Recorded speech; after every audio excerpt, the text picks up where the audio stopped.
So yeah, this is going to be game 1. Eason with his Freeze Mage against Johnson with his Dragon Warrior. So I feel like the Dragon Warrior does have a chance against a Freeze Mage, but there are times where the Freeze Mage could actually take this. Yeah, it depends how much early aggression you can muster. Dragon Warrior doesn't really have the sort of backup plan that a lot of warriors do against Freeze Mage, where you just armor up, because they just don't have any extra effects that give them armor. Right. Like even the old Tempo Warrior would run Armor Smith a lot of times. So they could, if they wanted to, save up and make for a big Armor Smith like Ravaging Ghoul play. But nowadays, Dragon Warriors just don't. So they have to pressure. Fairy Dragon's really good at doing that though, because Freeze Mage just doesn't, Freeze Mage just doesn't have a way to deal with Fairy Dragon. Right, and Dragon Warrior can't really like armor up every turn. They're more like playing on curve. They can armor up every turn. Yeah, they can. Just not very good. And I don't know. The Finley, do you really want to lose your armor? I think so, because you, like you said, you don't really want to armor up every turn, and armor up is just really bad. If you're not getting a lot of armor, then getting any armor is usually worse than developing a minion or drawing a card if you get life tap, or dealing 2 damage if you get steady shot, or even dealing 1 damage if you get fire blast can be better. So, right. I feel like the Mage hero power does well with the Dragon Warrior, especially because you can like ping your Grom. But then there's Icar for that too. And it's also just good for just execute. Yep. It's also good for just making good trades. Not so much in this matchup. Right. Doesn't play the Finley on turn 1. Wow, interesting. Don't know if that's good. Yeah, you need to start the damage already. He really wants to armor up. I feel like pressure is the way you win this matchup. I don't feel like armor up's the way you win this matchup. I feel like Eason is just going to pass this turn too. I mean, there's no threats on the board right now. Save the coin. Yeah, I think he's just trying to make Johnson think he has Doomsayer. Oh, that's right. That's a good strategy. Because one of the only ways that they can deal with Fairy Dragon early on is by just preemptively delaying it for a turn or two by playing Doomsayer, and then just ignoring it for the rest of the game, or hoping you draw Blizzard in time. So he's going to feign, and I don't know. I don't think Johnson should read too much into that. Sometimes people do, though. It's like little mind games here and there. All right, if he armors up, I'm just quitting Hearthstone right now. No, he's not going to do that. We're going to see the Fairy Dragon.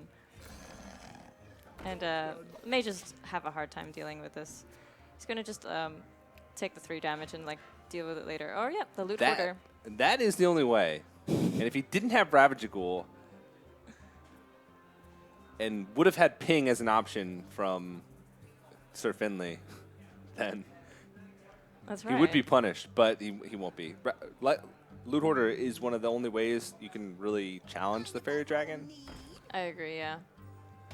That and Blizzard. So we're just going to see the Ravaging Ghoul here, most likely. Or, I mean, he could play the Monkey. That's another choice. Could play the Monkey. Could also just Finley and try and get a 1 damage hero power. I mean, there's 3 of them. That's but true. Some of them aren't. Like, Shapeshift isn't as good. And Dagger Up isn't that good, because later in the game, a lot of times you have an opportunity to use the hero power again. And I feel like Steady Shot would be better. So Ravaging Ghoul just seems like the best. Clear the board, drop a minion. Depends how afraid he is. The only real executes targets you have in this deck are Doomsayers, Emperor Thorsan, and Alexstrasza. So maybe he wants a activator for the execute, but none of those things will come down like this early in the game. Right. And I feel like Ravaging Ghoul allows you to apply the most pressure, because you don't have to worry about like Fierce Monkey forcibly getting traded into. Like, you could protect your minions later on in the game by playing Fierce Monkey later in the game. Right. I mean, if he dropped the Finley on turn 1, then he would have had possibly the hero power. But yeah, the goal seems really great there. When is he going to use Finley this game? Who knows? Maybe never. How many times has he armored up this game? 0. How much damage has he missed by not playing Finley on turn 1? 3. He actually doesn't have the dragon synergy. Oh, so Well, he could just play the Corcoran. Korkon's pretty good. Applies Yeah. pressure. Definitely. Maybe this could be a turn where he plays Fierce Monkey and Finley. That's also a possibility. Well, the Corcoran is just really good pressure, though. And we can see that Eason doesn't have the Frost Nova to tie out with his Doomsayer. Mm-hmm. So many choices. Cone of Cold. Do you normally see that in Freeze Mage? Freeze Mage lists are usually pretty tight nowadays, and even Flame Strike is sort of a fringe card in Freeze Mage nowadays. Laughing is sort of the go-to Freeze Mage connoisseur, Yeah. and if he's not running a Flame Strike, nobody's running a Flame Strike. Whatever he's doing is is the gospel. You sort of have to follow it. Yeah, he is the Freeze Mage god. I mean, he runs. I saw him playing around with Reno one time, and then he likes the mirror images. Yep. One mirror image is pretty good. A lot of times one mirror image can block 10 damage. I mean, mirror image can sometimes be just as good as Ice Barrier. And Reno is good in control metas because you're going to get to the late game anyway, where you're going to expend all your cards. And Frozen is also a player that, when he does play Freeze Mage, really likes to play Reno. Likes to play Reno and Malagos, which is super interesting. Some people in their ways, I guess. Yeah, They're who just knows? comfortable with certain decks. Yeah. So we might see the Finley here. I don't know. I feel like if he hasn't played it yet, he just doesn't want to play it. He just wants to keep that armor up. But again, how many times has he armored up this game? And now how much damage has he missed by not playing Finley on turn 1? Right. It's not even about the hero power in that case. It's about, well, he had a chance to get 4 extra damage in right now. Like, he had a chance to basically turn that Finley into a Corcoran Elite and give up his armor up. Potentially more if it could attack in here. It's probably just the pressure, right? We're being like on Yeah, stream. but I mean, maybe he thinks it's just better to hold on to it and keep armor up. That's true. It's really hard to say. Fairy Dragon's a great card, but I feel like this Finley could be getting in a lot more damage. And if he plays it now, then I mean, his not playing it on turn 1 was like a flat out mistake. Goes for the steady shot, which is it's gonna just smork it down. I think that's the best one. Yeah. I mean, you have to apply consistent pressure to Freeze Mages in order to take them down. If Eason Cones of Cold here, he could take out the Fairy Dragon. That's Finally. finally, right? Or he could coin the Blizzard. That's an option. Or just Arcane Intellect here. Kind of like the Coin of Cold. I think the coin is really important, especially on a turn where you don't actually have to Blizzard. Right. And Blizzard, it makes the next turn for Blizzard even better. Yeah. Yeah, true. Makes next turn for Blizzard better. You don't have to really do anything this turn, and that coin might be useful for later on when there is a play that you have to make to survive. So this question here is whether or not he coins out Loot Hoarder, but again, you don't have to coin out Loot Hoarder. Coin out Loot Hoarder. Coin out Ping. Yeah.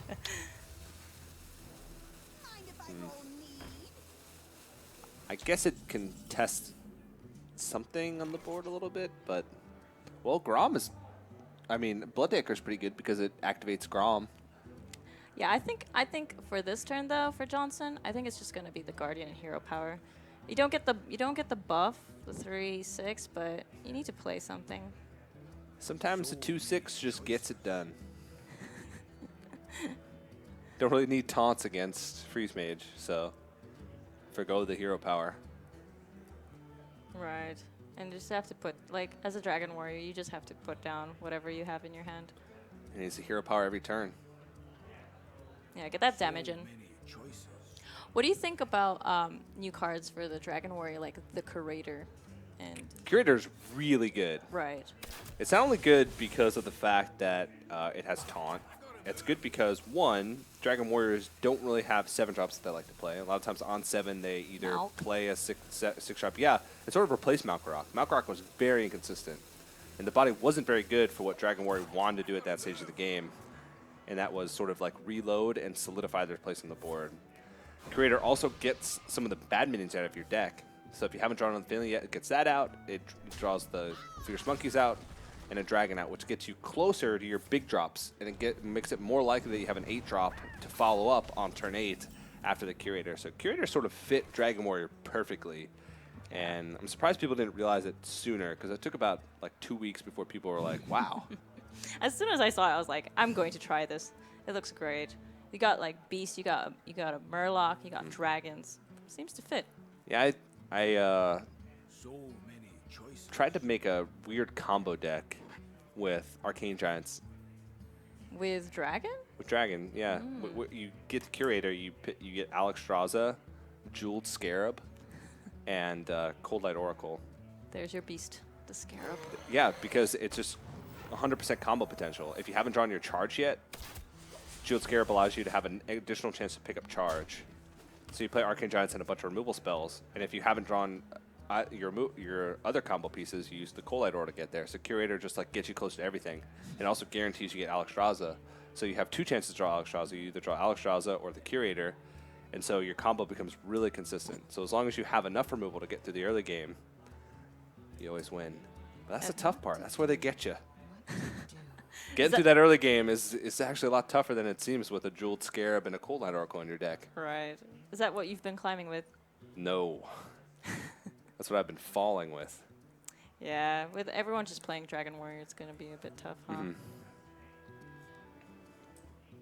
So things happened. Definitely.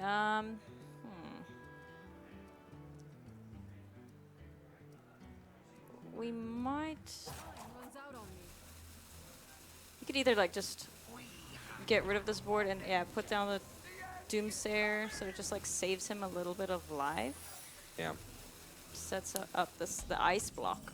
Yes. Oh, and speak of the devil, it's the Curator. But wait, does he want to kill this Doomsayer?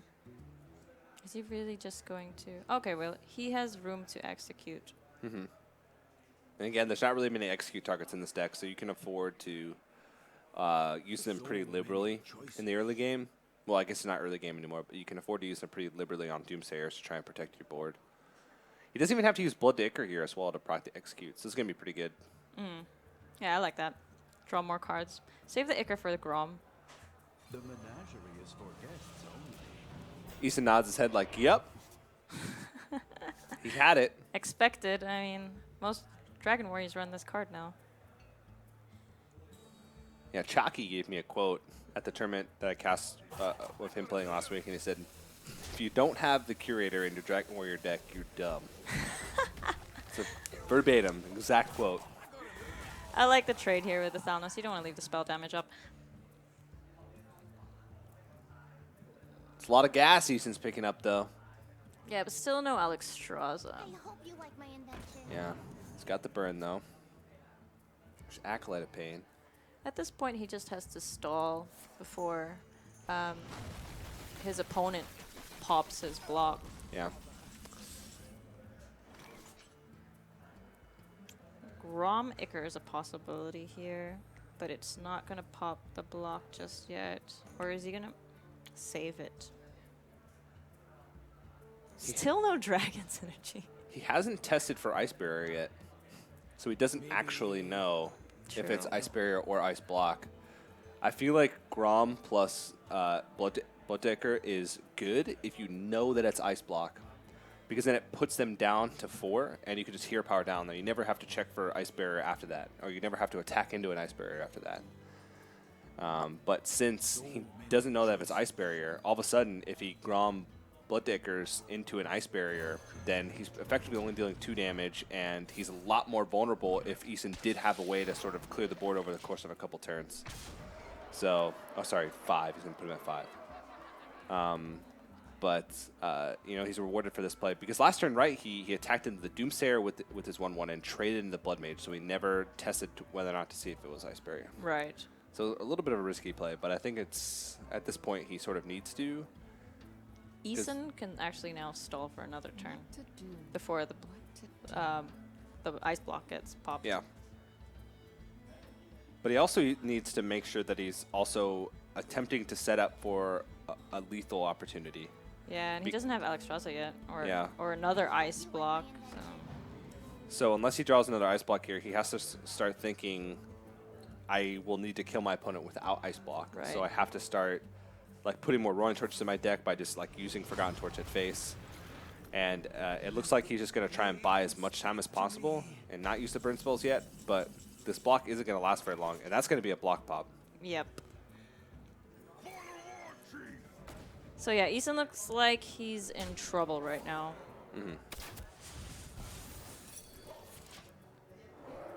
So actually, is there any way he can come back from this?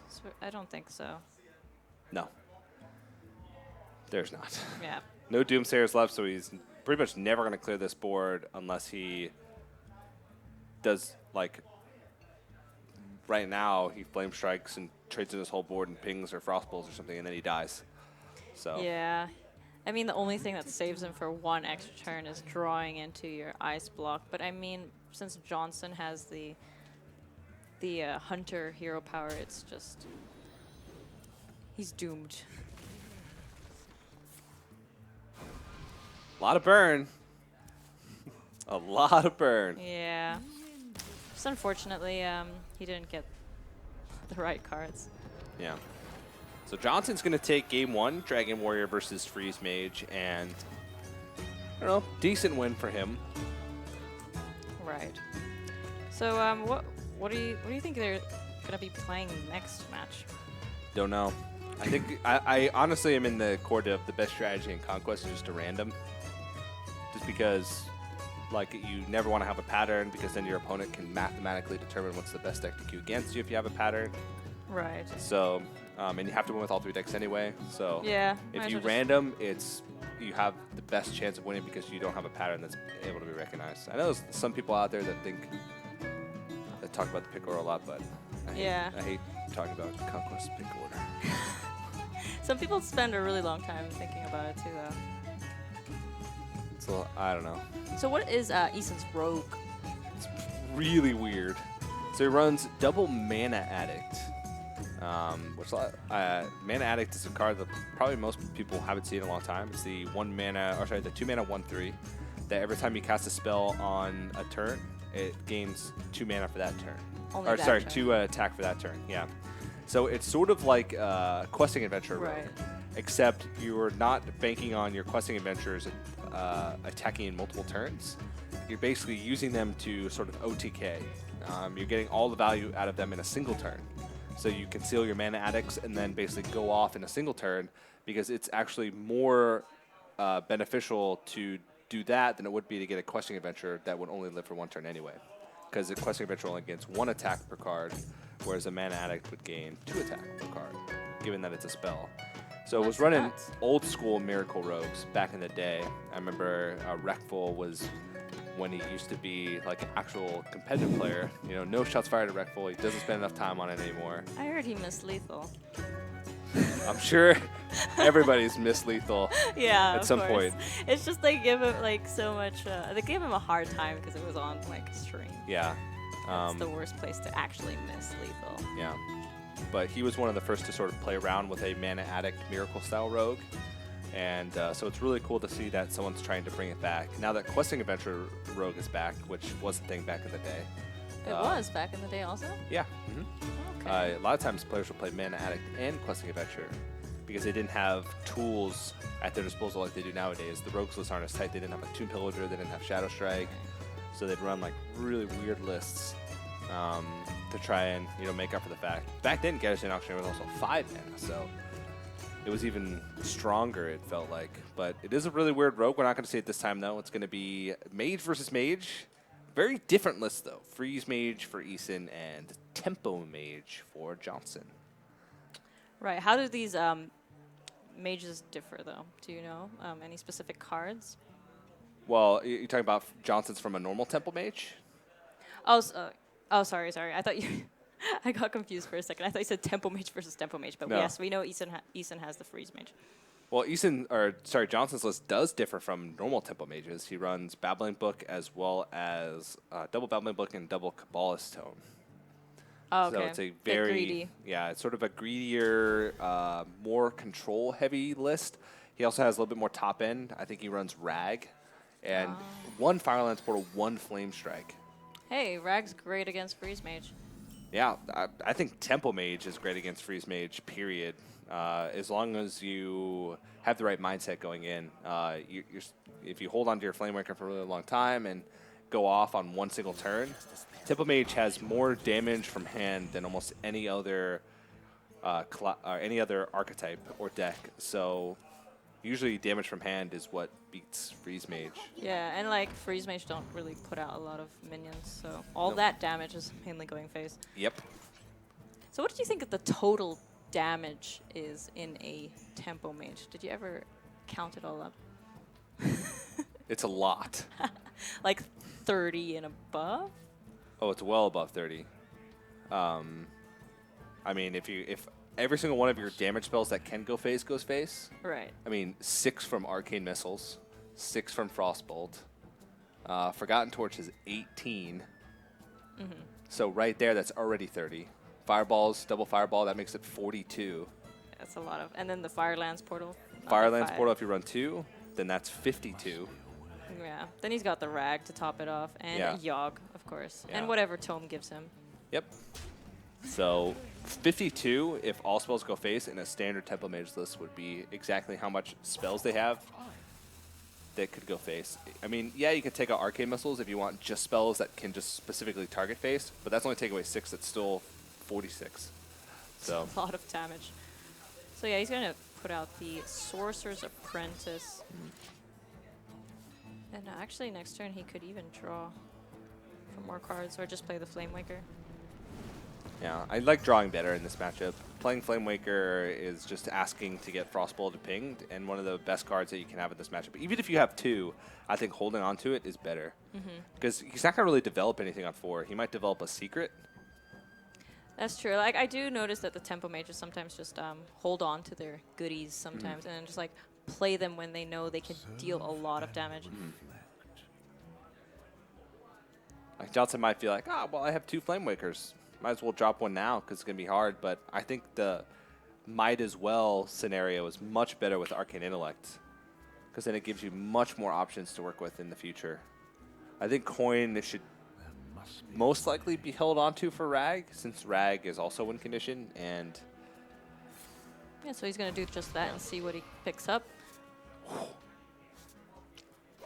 That's a lot of spells. Arcane Missiles in this matchup is effectively 1 mana for 5 damage because there's never any minions on the board. So Flame Waker Arcane Missiles just deals 5. It's just a slow start at just both of them drawing. Yeah.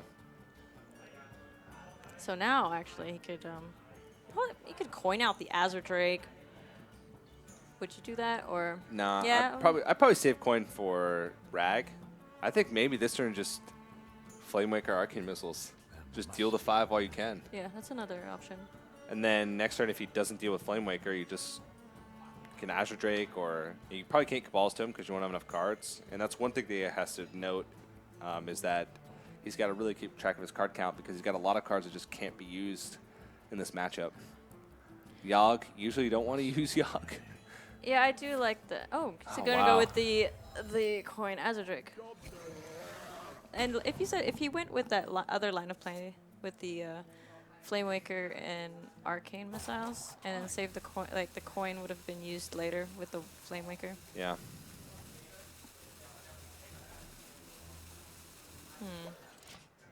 Trying to think through his next play, I guess. Yeah, gotta like take advantage of all that time. Yeah. Sometimes I feel like the rope time is not long enough. Yeah, Right? but I feel like a lot of players overthink Really, yeah. when they start taking a little bit too long. Or they feel like in a tournament setting, they rope because they feel like they should. But, I rope all the time. but for players that play a lot of Hearthstone, sometimes you just got to trust yourself. You have to trust your instincts. Like, there's a reason why your brain's telling you to do something. Mm-hmm. And you have to go through all your options, but Yeah, when you start overthinking, I think that's when you usually mess up. yeah. Observe and reflect. Babbling Book, Flame Waker, Arcane Missiles. Yeah. Just get the Drake's damage in. definitely going face. Ooh, counterspell. That could be really good. Yeah. That could stop a Blizzard, Frost Nova. Any sort. I mean, the Freeze Mage has a ton of good spells that are all like really important. So just stopping any one of them would be great. So yeah, do you think this is a turn for Flamewaker and Arcane Missiles now? It's got to be. Or he's thinking about putting up the counterspell with the Arcane Missiles? Oh, okay. This is so slow. I don't know. It's going to be a long game. I don't know. You don't want to give Temple, or you don't want to give Freeze Mage time. Like, yeah, Johnson's probably thinking, oh, I got all the time in the world. Look at my hand. Such a good hand. Look at all these cool spells that I have. But Freeze Mage, if you give them enough time, they'll just kill you. I guess Johnson doesn't know that Eason doesn't have a Doomsayer. I guess he's just. But I mean, he has 2 Flamewakers, you know. So even if he did have a Frost Nova Doomsayer, he could just like put out another one and just burst out with all the spells. Or just fireball it. Yeah. I mean, either way, it would kill it. Like the 2 plays that you're thinking about him making on turn 6 would be Double Secret, Arcane Intellect Secret, or Blizzard. And Blizzard doesn't deal with the board because the spell damage and the Flamewaker missiles are the important things in this matchup. Also, going into 6, you don't want him to play Emperor Thor's hand, so you want to try and make as big a board as possible to make it so that he has to play off of what he'd like his curve to be. Yeah. So, I don't know. I feel like that ping was very slow. And this is great for Eason because he wanted to play the Thorson on turn 6, and like this is not really a threatening board. The one Drake and the babbling book. So now, and Johnson can't just like Flamewaker and Fireball here. No, I think what Johnson was trying to do is just hold on to both Flamewakers to try and go Flamewaker into a big spell chain. But that doesn't come really late in the game, and by the time... And now he sees a... He actually could have played a Mana Worm. And no, I guess He just wants a ping, yeah. wanted to get a ping instead. I don't know. Just so much damage in the hand. We're waiting to see it.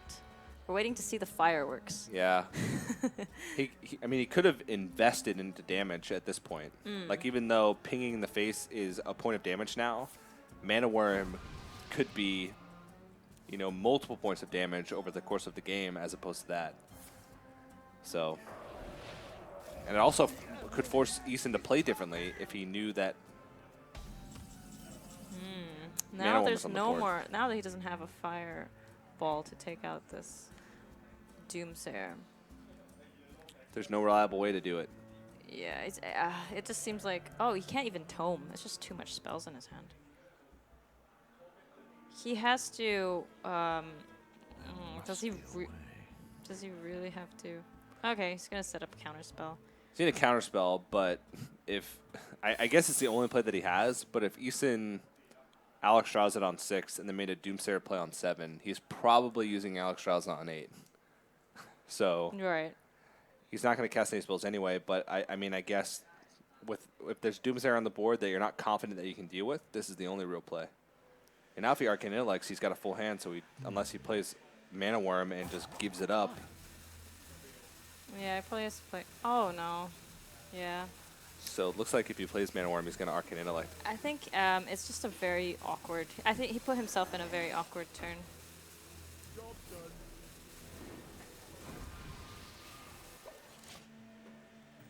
I would have been okay with discarding mirror images to hold on to a Mana Worm. I don't know. Right. And now Johnson is on a clock. Let's see. Can he survive next turn? Because Eason... Wow, that was actually really bold by Eason. Wait, does Eason have a ice block up? I can't see if his mage has a secret up or not. I think he does. It's the ice block. He wouldn't play... I don't think he would play Alexstrasza like that into a secret that he didn't know without ice block up. Right? Because if it was Mirror Entity, he'd effectively be at 12. I mean, I guess if it was Mirror Entity, he could Ice Lance it. but then he'd give up like potential lethal for the following turn. Because he'd be at 12, so that would mean that Fireball. I guess it wouldn't kill him because he's already used a Fireball. And Well, does this rag actually need to Has definitely to take hit, out? yeah. Oh, ouch. All right. Doesn't do it. And I feel like the Eason's just actually sitting very comfortable now. Well, Alex Straza is there still on the board. There's no taunt stopping it. he just wins. Yeah, and this counter spell's not going to do that much. Oh, that's a big spell to block, but he's got a lot of burst, actually, so he's fine. Plenty of damage, and Eason taking the win. I feel like Johnson might have played that one a little bit too slow. Yeah. I understand where he's coming from, but you gotta when you're playing Temple Mage against Freeze Mage, you gotta play fast and furious. Right. Yeah, I mean, like, the more time you give the Freeze Mage, the more chance they have to win. Yeah, I think if he had, you know, I liked the Arcane Elect over Flamemaker on 3, but you want to get those Flameworkers out relatively early. You just want to cash in on them right away. Right. Like, Arcane Missiles didn't do anything. I'm pretty sure he still had Arcane Missiles in his hand at the end of the game. That could have been 5 damage, could have forced Eason to play a little bit differently. If he had been able to coin out the Rag on 7, would have been a little bit differently. Even just not playing the Mana Worm, even though it would have been punished by Kona Cold, just forcing your opponent to have the answers to deal with that is what Temple Mage always does and what it should do. And played a little bit slow, and I guess he gets punished. Didn't really feel like a Temple Mage in the end. And he just ended up having a ton of cards in his hand. He drew more cards than Eason that game, I felt like. Than the Freeze Mage. Yeah. Aw. Well, there's still a chance, and we are at 1-1 right now. So it can go anyway, actually. Yeah, and the remaining decks for Eason are the Dragon Reno Warlock as well as the Mana Addict Miracle Rogue. Johnson has a Malagos Druid and the Temple Mage that we just saw, because we saw him take a win with the Dragon Warrior earlier on against the Freeze Mage. So still, Eason's got some bizarre decks, and this is what I talked about earlier in the intro. Southeast Asian players are very eager to take risks in their deck building, and they have very eccentric decks a lot of the times because they sort of take inspiration from a lot of different regions as opposed to other regions like the Americas and Europe, which tend to take inspiration from very specific players. So all the decks become homogenized and all the decks look very similar to each other. I feel like they try to make something that's their own also, right? Yeah, exactly, yeah. Like Pimping with his Shaman. You don't really have players like that in Americas or Europe. The closest thing to it is like Zetalot in Europe, but he's not really, I mean, he's more of a streamer than a competitive player. He doesn't really actively seek to participate in like preliminaries and championship events, whereas Pimping does, and Pimping does it and then brings Totem Shaman and Beast Druid to a major. So you don't have players like that in a lot of the other regions that are so loyal to deck lists and are so crazy with their deck building antics. So I'm not surprised to see Eason do this. It's definitely exciting. It makes the game more fun and interesting. Seeing new different things. And I mean, sometimes it actually works. We see that the Cycle Cthulhu, someone said it was actually an Asian player that made that, which Kalento eventually played on stream. And Doomsayer. Game number 3. We got the Rogue, Eason's Rogue, versus the Tempo Mage. Doomsayer in Rogue. Yeah, that's interesting. Yeah. A lot of times, rogues just don't have turn 2 plays unless they're coining out an SI7 agent to kill a 2-drop. If they're on the coin, their turn 2 play is almost always dagger up. Oh yeah, that's true. And so in a lot of situations, you'd rather have Doomsayer because dagger's not going to be that impactful. It's interesting. Sometimes I'd prefer dagger up, but I understand why Eason chose to go with Doomsayer. Yeah, I think it would really work well against aggro decks. Stopping Zoo and like aggro Shaman. If you just dagger up against a Totem Golem, you're not going anywhere. Yeah. But if you Doomsayer against a Totem Golem, you're in good shape. So Johnson with a great start, and I think from Eason we are going to see that Doomsayer soon. We'll get killed, though. Yeah, he can actually kill it with the Arcane Blast. We'll see if he wants to take the risk of going Flame Wake or Arcane Blast. Because then one of the missiles has to hit the Doomsayer. He loses his whole board. It's Flame Waker roulette. I think Johnson's hand's really good against Eason's right now. No turn to Doomsayer. That's so weird. I feel like that's the very specific reason why it's put in the deck. I think I would have played it and just hoped for the best.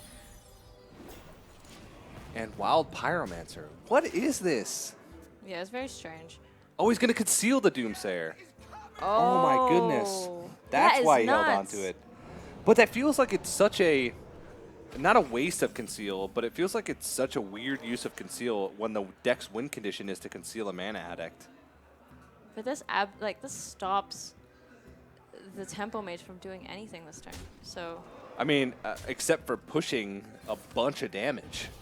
And now he doesn't have conceal, so if he makes something big, then it's more likely to be able to be dealt with by Johnson. I mean, he does have the second conceal, so it's just a weird conclusion. It's a cute play. I like it.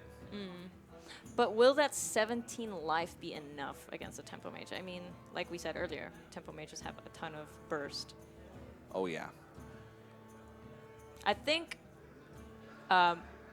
he has to put down like a huge Van Cleave soon. Yeah, We and I don't see a good one this turn. Yeah, not. He can coin, prep, Wild Pyro, Edwin Conceal. I think he's gonna do it. Yeah. This 'Cause is I good, mean- it's good sequencing for the what he wanted to do. Right. And we've seen the. Wait, what? He concealed first? Because he didn't want to damage his Van Cleave? Or he wanted to be bigger? Bigger. Because we've seen one mirror image already, so he's not worried about another one. It's actually really crazy. How is this Tempo Mage? How's Johnson gonna deal with this? He's not going to. He's gonna have to. He's gonna have to take 10 damage to the face. I think he has to just put out everything that he can right now. Mana Worm, Sorcerer's Apprentice, kill this Pyro before it kills his board. It's not going to happen. That's sort of ingenious. The Doomsayer conceal play. It's actually nuts. I was running it through my head. I'll be like, why would he not run? Why would he not Doomsayer on 2 when, that's why he puts in the deck? But I guess the reason why he puts in the deck is because it's got a lot of uses with conceal. It's almost a guaranteed board clear. It's sort of like Frost Nova Doomsayer, except you're taking all the damage from the board on the backswing. But I mean, if you have enough. Check this out. Yeah, it's a full clear. Actually, he can play Mana Addict. Right? I think just clearing the board and hitting for 10 is going to be better. This guy's I don't think Ah, Mana yes, Addict yes, is like this the is- win condition. you're This- right, you're I right. think just Gotta- hitting for 10 3 times I'm is going to getting be the win. excited, sorry. He's just gotta kill this Mana Worm with his face, with his dagger.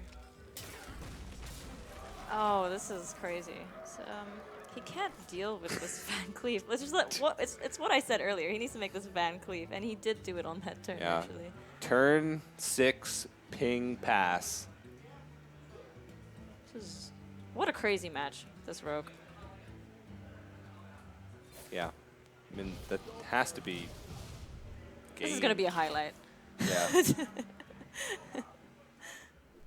And that was actually just really sick. Right, I know. The Doomsayer Conceal. Oh, wow. Who would have... I didn't see it coming. You didn't see it coming. I should have seen it You've coming. been casting a really long should time. have seen I it guess coming. nobody's done it. I don't think I've ever seen somebody conceal a Doomsayer, or at least Right? not in a long time. Then again, I've never seen someone run Mana Addicts in a long time. So going back to that conversation we had earlier about Asians making strange decks. Yeah, it's very true. So I don't know what his game plan here is, but Grim Patron is not really going to help him out, and that's going to Yeah. be concede from Johnson, and Eason takes a 2-1 lead Oh, that at was the back nuts. of some really good rogue play, but I guess that's more deck building than it is play, because he's probably made that play hundreds of times in practice for this deck. But, I mean, that also goes to show just the strength of Van Cleef when you have preps and the coin. Like, being able to put out a 10-10 on turn 5 without really using too many resources is actually absurd. I feel like the Edwin Van Cleef is also really great against Dragon Warrior. When they put out that big Edwin and you don't even have Execute, it's just done. And Execute's not a card that they keep. Yeah, definitely. You know, Control Warriors are a lot more likely to have that, but people always talk about, well, Execute's the best hard removal in the game, but it's the only hard removal that Tempo Warriors and Dragon Warriors actually have, so they kind of rely on it in those situations. But Eason's last deck is the Dragon Reno Nazoth Warlock. And I think we are going to see some cool stuff there too, especially after seeing that rogue, like, Concealed Doomsayer. I wonder what else he has up his sleeve. So the last deck, the last two decks again for Johnson is still the Tempo Mage and the Mali Druid. Yeah, Malagos Druid should perform pretty well against Reno locks because they can, a lot of times they can buy enough time to where they can OTK. But Reno locks, if they have a good curve, like if they just have 2-drop, 3-drop, 4-drop, 5-drop, 6-drop, 7-drop, then they could just beat just about any deck except for like a perfectly curved Aggro Shaman or Dragon Warrior. So I don't know. Reno lock just struggles because of its inconsistency.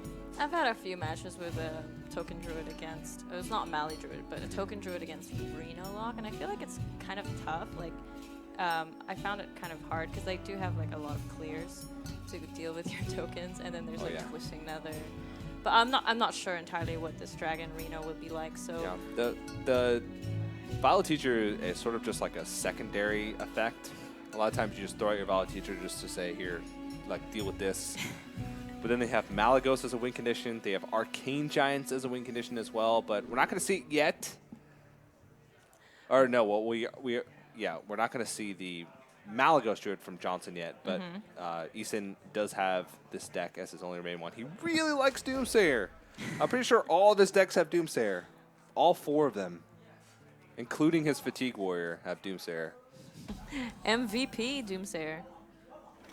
And Johnson back with his Tempo Mage. He's got to get that win. He's 0-2 with the Tempo Mage right now. Not good. It could be the deck that fails him. Yeah. But we'll see. We got Eason. Eason here has a lot of removal in his hand. Yeah. So I don't think you want to. Do you want to double Arcane Missiles here? Eason is very confused, and this play is going to get heavily punished by Doomsayer. Johnson will have to draw exactly a damage spell. Yeah, 2 Kabbalist Tomes is not really what you want to have in your hand as a Tempo Mage. I mean, maybe Eason feels a little bit uncomfortable here because of the fact that Johnson went all in with the Mana Worm. He's probably thinking, well, he's got a lot of burn, so he might even just coin Shadow Bolt to deal with this. He's so confused. I mean, we can clearly see the answers, right? We know that Doomsayer is great here, but yeah, it's just Eason's just, what is going on? He's thinking, what would drive a man to double Arcane Missiles with a Mana Worm on board on turn 2? Right. And you can never guess that he has 2 tomes in his hand after that. Yeah. But you know what? He's going to stick to his game plan. Great job, Eason. That's crazy. Yeah. I guess Johnson was thinking, you know what? I don't really have anything. I want this Mana Worm to do the most damage it can. Yeah. This is how Johnson should have played the Freeze Mage game. Right. Because the decks sort of work in a similar way. If you give them time, they're just going to beat you. Well, maybe when he watches the VOD and he's going to be listening to what you have to say. Maybe. Or maybe he'll disagree with me because he made that play for a reason. But just like some inconsistencies in his play, especially the not playing Sir Finley on turn 1, but then playing it on turn 4 when he had an extra mana. Oh, look, Babbling Book gave him a Pyroblast. I feel like that card's like 50% chance to give you a random mage card, 50% chance to give you Pyroblast. Right? I've heard someone say that to me. That's why I was like, I had to mention it. I think it was Maru. Oh, yeah. Me and Mario, we think alike. Oh. I don't know. I just love the dragon synergy. I feel like dragon can work just in about any deck because Yeah. Blackwing Corruptor, Blackwing Technician. When BlackRock is out of the Let's rotate it out. yeah, it's gonna be kind of sad. Yeah, Flamewaker's going as well. Emperor Thorson. Emperor There's probably Thorson. gonna be no freeze mage anymore. Yeah. It's Right. it's a possibility. I mean, they might get some more tools, but I don't know. Freeze Mage is a lot of people don't like Freeze Mage. I don't really like Freeze Mage either. Kibler. Kibler hates Freeze I Mage. know. Why? I mean, It's very non-interactive. yes, I agree with that. But I mean, it's a different deck, and I'm all about like different stuff. But yeah, it's just I guess some people find it boring because you don't actually physically like put stuff out Yeah. on your deck. I mean, you know exactly what Freeze Mage is going to do. Your opponent knows exactly what you're going to do. And sometimes they literally cannot do anything to stop it. And, that's a deck archetype that a lot of people just don't like. I mean, Eason's getting pretty low. I mean, he has to tap here because he knows that he has to find Reno. Because if Johnson played the double arcane missiles on 2, his game plan is to be aggressive. So I'm pretty sure Johnson is just going to try and kill as early as he can. And, I mean, this Flamewaker, bow shots to face, it's probably where he actually wants them to go. Wow, that's nice. And he's got the mirror image to top it off. You know what? If he was close to turn 10, Johnson would be feeling pretty good with the Pyroblast. I mean, he might just kill him next turn with a Fireball. Bookworm value, though. Saved for now. All right. This is just when you Fireball Pink Face. And if he doesn't have Reno, you win the game. Yeah, I like the Fire Lens portal here. Oh, Firelance Portal's better, yeah, because you get the minion pressure as well. Right. Oh my gosh. Wow. Oh my gosh. Johnson just casually looks to the side. He's like, Oh my gosh. anybody see how good I am? I think this is going to be it. Well, that's huge because now he can't even tap. Yeah, he can't Well, he wouldn't have been able tap. to tap for Reno anyway, but he could have tapped for, Ouch. like Cult Apothecary to try and bring him out of range of anything. And that's just it. He's going to play Bog Creeper here to just try and taunt up and hope that Johnson literally has 0 points of burn. Yeah, but you can see he's already shaking his head, and he knows that, come on, he hasn't seen a fireball yet. Well, we ask what would drive a man to play Arcane Missiles on turn 2 with no burn in hand. But Johnson just had a lot of faith in those Kabbalist Tome, and that faith paid off, and that means we're going to a game number 5. I know. This is actually my second time to go into game number 5. I had one with Maro, and now with you. I had a 3-0 early in the day with Neilio versus Pimpinho. And Neilio told me I went down and talked to him a little bit after his match, and some of like the Mana Surge guys. And Neilio has actually never lost a match that I've casted. I've casted like 8 of his matches. You're his good luck charm. That's what he says. Oh my gosh. Did you tell him you drafted him too? No, I didn't tell him. I don't want to jinx any superstitions that he has, because he said if they told him that they were going to stream his match and I wasn't casting, he'd refuse. So That's really I hope nobody tries to force him to be on stream without me casting. Aww. But yeah, last match is going to be Johnson's Malagos Druid versus Eason's Reno Dragon. Right. And we Warlock. haven't seen that Mali Druid yet. No, I'm pretty sure it's Malagos Druid. The bottom of the deck list for each of the players wouldn't load all the way. I saw like Moonfires. Okay, if it's got Don't think he would Moonfires. play no Malagos with Moonfires, but you never know. Right, and Frozen did make the Mali Druid really big. Winning all those Yeah. matches with it. Yeah, Frozen and Zixo. Zixo sort of made the non-Violet Teacher version popular, and Frozen sort of made the Violet Teacher version popular. I actually prefer the non-Teacher version. What does it replace it with? Well, it runs a Gadgetzan Auctioneer. It runs an extra 3 mana spell and an extra Mire Keeper. So a lot of times the Violet Teacher version runs like a single copy of Feral Rage and no Mulch, whereas the non-Violet Teacher version runs 2 Feral Rages or 1 Feral Rage, 1 Mulch, and it runs double Mire Keeper instead of 1 Mire Keeper and a Gadgetzan Auctioneer. Yeah, I remember Frozen's list had only 1 Mire Keeper. Yeah. So with no Violet Teacher, you need to have more consistent ramp. So you want Mire Keeper more often.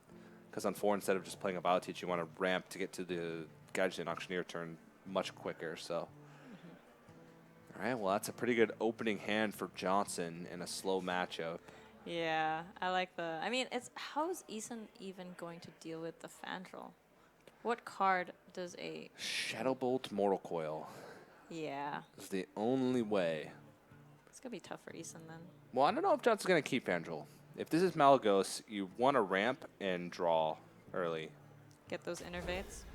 Yeah, but I feel like against Reno Lock, Fandral's just too good of a keep. I might have even 3-kept there. Because what are you hoping to draw into in this matchup? Like, you're hoping to draw into ramp, but with Fandral being played on turn 3, Wrath actually becomes really good because all of a sudden you answer the threat that they're going to try and play to contest the Fandral, and you also draw a card. So, I don't know. Might like to see a 3-keep there. But gets a Feral Rage instead.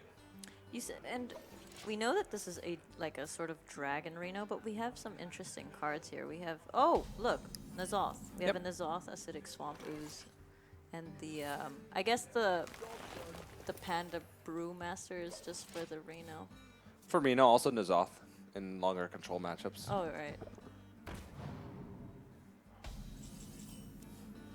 So we could possibly we see the Fandral here, or he could just.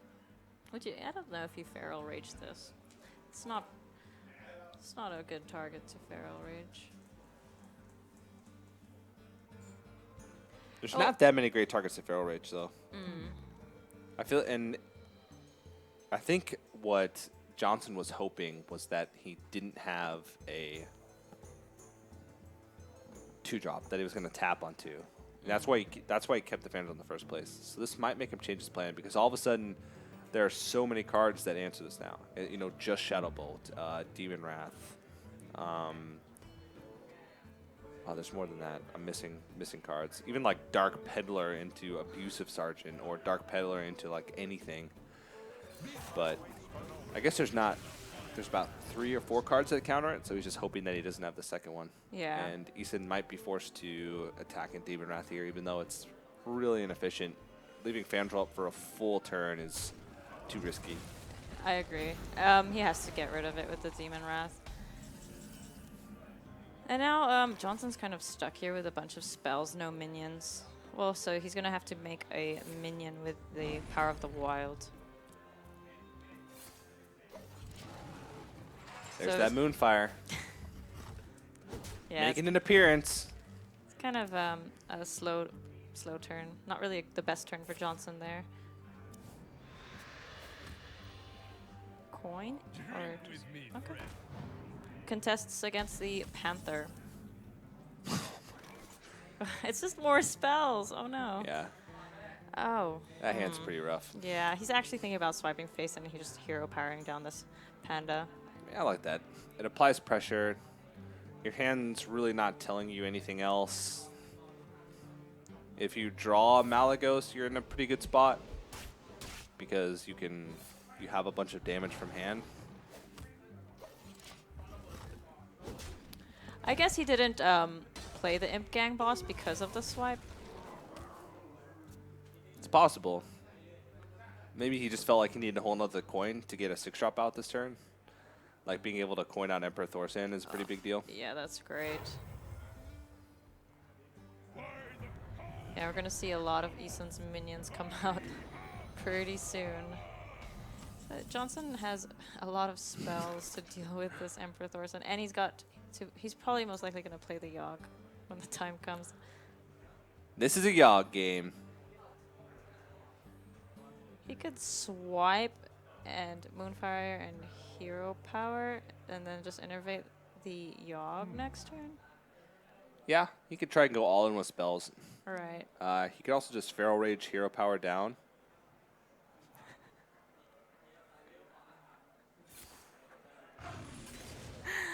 Oh my goodness.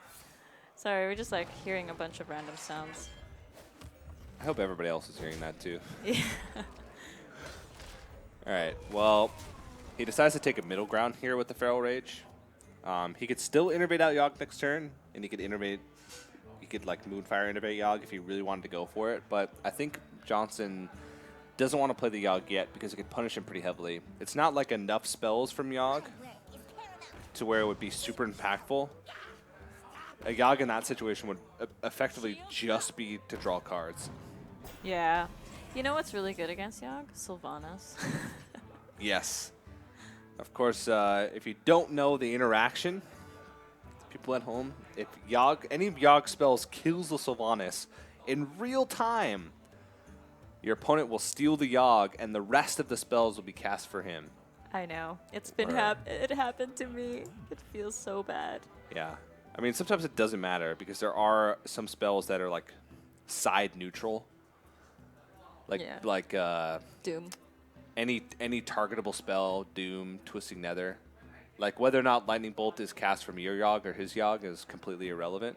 Yeah, that's true. Could hit your face, my face. Yeah. Yogg spell damage also benefits from Malygos. There are not many minions that Yogg's spells will trigger. Like Yogg spells, for instance, don't trigger Flamewaker missiles. All right. I'm gonna see the Maui. Look at Eason's face. He's like, oh, well then. Is this really happening right now? That's a Malygos. And Okay. he didn't get the attack off. I don't think the attack was right there anyway. I mean, I think Eason's plan here is just to play Sylvanas. Yeah, I think he knows that. Okay, he's played Malagus because Yogg is coming up. Possible Yogg. Always like possible 9 damage swipes. Right. Possible 7 damage living roots. Possible 10 damage starfires if he gets it from Raven Idol. It's actually kind of scary because I have no time yeah. for games. Oh, yeah. The Sylvanas is like the only thing he could do. Yeah. He doesn't even want to tap anymore. So if Johnson draws any damage spells, nope, that's not it. But I think you got to go for it. Just swipe base and then hit base. Swipe and Arcane Giant. Yeah, I mean, I guess. Force him to have both. Oh no, but this means this means the Sylvanas is gonna steal the Mali. Doesn't it? Because it can trade into the Mali. Oh yeah, that's right. The collateral damage would kill off the Malygos. It's like he's like, I don't really want to swipe. Eason's like, what? I mean, I think that's correct because his plan is to just play Yogg next turn. So he's hoping that Yogg is just going to kill the Malygos. Or in the game. I mean, he's going to be at 7. So he has to... Oh, 8, sorry. He's going to kill off the 1. I don't know if that... What does killing off the 1/1 accomplish? Who knows? He can't Hellfire, that's for sure. Oh, that is for... Oh. That is for very sure. It's just a weird thing that's going on right now. Like, does he even want to tap? He wants Reno, but it's like, are you gonna get it? Probably not. I mean, I think this is going to be his last tap. I think he can tap this turn because he can reasonably play around everything but like a crazy Yogg. So this, I'm pretty sure this like has to be a tap because he's got to get close to that Reno. Because there's no spells that are going to kill him from 6. He'd have to have like a combination of spells to kill him from 6. So he can play around every like single card from 6. And I think this might be the last turn that he's going to be able to fit in a tap. And he finds Azure Drake, which is great because it's just more cycle to try and get through minions. We'll see what he picks up. Twilight Guardian. It's not a Reno, and this has got to be a Yogg. So exciting. I think he ended the game because his cards are green. Eason can't even look. Oh no. Yeah, I still think he just ended the game though. Yeah, I don't know. Oh. There's the swipe. Oh. Got him. Wow. That. Oh my gosh. That Johnson was, was so pumped. Oh Man. my gosh. I can't even deal right now. If you ever win a 5-game set off the back of a YOLO swipe to the face to let your opponent steal your Malagos to set up for what's basically his only chance to win that game, and that's a Yogg-Saron on 10.